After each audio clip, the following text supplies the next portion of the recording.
Hello YouTube, it's huntinguy532, and this evening I was watching some more prepping videos on YouTube and such, and some of the scenarios which I thought were kind of cool, which might be fun as a practice run sort of thing. And I was looking at some of the trading ones, and I was thinking, what would be a secret way to trade kind of thing, right? You want to hide something almost like a little cache, but so another guy you know that you're trading with kind of knows, you know what I mean, like you bury something in the woods for and you tell your friend where it is so they can go find it kind of thing. So say you know a guy you're gonna trade with him, right? You're gonna trade him whatever for whatever. So you decide you need something a container to keep it in. It needs to be hidden and out of the way so if somebody else comes along, they when looking around, it's not gonna be very noticeable. Your buddy comes along or this guy you know that you're trading with now. Obviously you might want to stay close by if you guys aren't gonna make contact for fear of people finding you or whatever. You might just hide on a ridge or somewhere. I would say within your firearms range. Uh, I would say within 100 meters. I would probably stay 50. If you got a shotgun with you and then a rifle, just to make sure they don't just jack your supplies and run off, because you know that sort of deal. If you don't know the person very well. And then I looked over at my tobacco tubs, my empty ones. Of course, I got some more recycling to do, and I was saving these for my camp to store things in for the camp to help save space. This is a 100-gram tobacco tub. No longer is tobacco in it. Obviously, I smoked it all. But so say you want you buried this. It's a little nice size. Now you might want to keep more high value items in here. You can even 100 grams. You can even fill that with rice if the guy wanted to trade food for a couple of saws or something. You know, whatever. That would be up to you and him to or her to work out.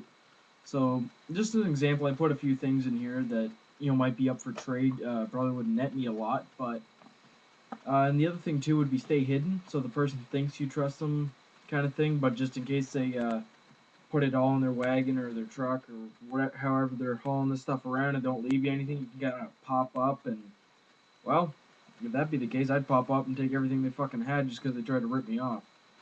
So I put in here just really quick shit I could find around my room.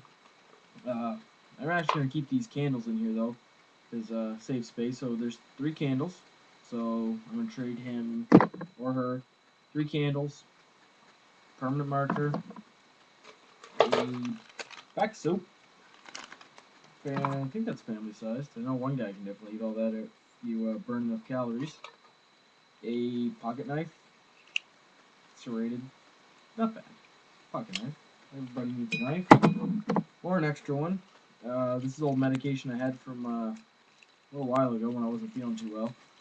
But so now you got some medicine in there too. That's a high value item too, as I discovered. Along with food, a couple of torches, which well these ones actually don't work anymore. They're fucking shit. I figured they'd be good because they were Wind River.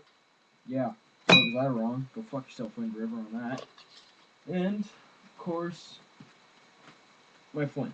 This it's a flint, and I put some 550 cord on it so it'd be stronger instead of that cheap shit it comes with.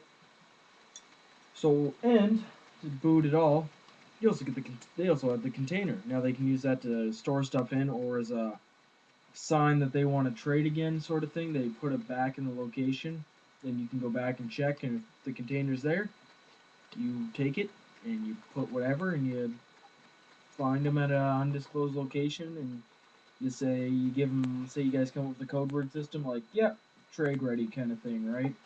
And almost have like a value system. Kind of like back in the fur trade, this beaver pelt meant this. So if say these candles and a knife or something is worth to this guy, I don't know, half pound of sugar or something. I don't know. So what you give, and then what you got to kind of get in return. So say you traded all this for a buck saw, an axe, and quarter pound of sugar. Now it depends on how value these items are too. Right in the beginning of it all, maybe not. 3 years in, damn, that medicine's looking fucking good. There's quite a few of these pills here. Sure, sure that would net you a bit. Food, always good. You know, nice taste of home kind of soupy thing. a knife, so now it's a tool, and he can also keep this and retrade it maybe for something else. So if somebody else decides they need a half decent knife, yeah, alright, trade. Another trade thing, right? You need to, I don't know, mark shit for whatever. You got the marker. Probably, I don't think the marker would ever net you very much, but I'm sure it can net you something. Candles, convenient, lighting, that sort of thing. Lighters, ways for instant fire, and then of course you had, right here, and you got the flint. A bazillion fires. You know, just an idea, right? Just kind of give you the idea I'm toying with here. But I think I'm gonna use the majority of these for up at the camp. For up at my camp, just to kind of store stuff in. You know, I might even store food in them. Actually, I don't know yet. Just to kind of store miscellaneous things around there. Maybe one of these will carry like cleaning supplies for pots and pans and shit like that.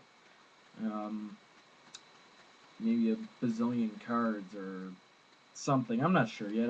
That shit'll come to me as it goes. Spare building supplies like nails or something, that would probably work. Stuff like that, you know. Just kind of ideas I'm toying with, and they don't have to be tobacco containers either. Any container like this, cheap, disposable, you won't miss it if it goes missing or something. Now you might miss the supplies in it, but the guy does decide to keep it and trade it off for whatever, because somebody else might look at that and think of it as like a water fetching pail, or carry some rice in or something. Say they gotta go hiking, they decide they're gonna be gone for a while. Fill that with rice, kind of thing. They'll eat rice the whole time they're gone. You know, 1 to 3 years into it, if something did last that long, it would. These containers, they would definitely be worth their weight in gold themselves after a little while, because containers are always useful. Last year, to recycle them, I just didn't want to throw them out because I knew they were useful, but I didn't have a use for them. I used to give them to my old art teacher, and he puts paint in them. So he used them for paint, and there's like, if you go into his art room, like half the cans in there were once mine, because all the ones, he never had any of the ones with the blue players lids, and then he's about half the cans in there had the blue players lids, and that's how I knew they were mine. And you just take them because I ripped the wrappers off for him, right? Whatever kind of paint it was, the green, oil based, whatever, right? He knows all that stuff. I don't. And anyway, so this huntinguy532, and I don't know, maybe I'll make a different video or something later.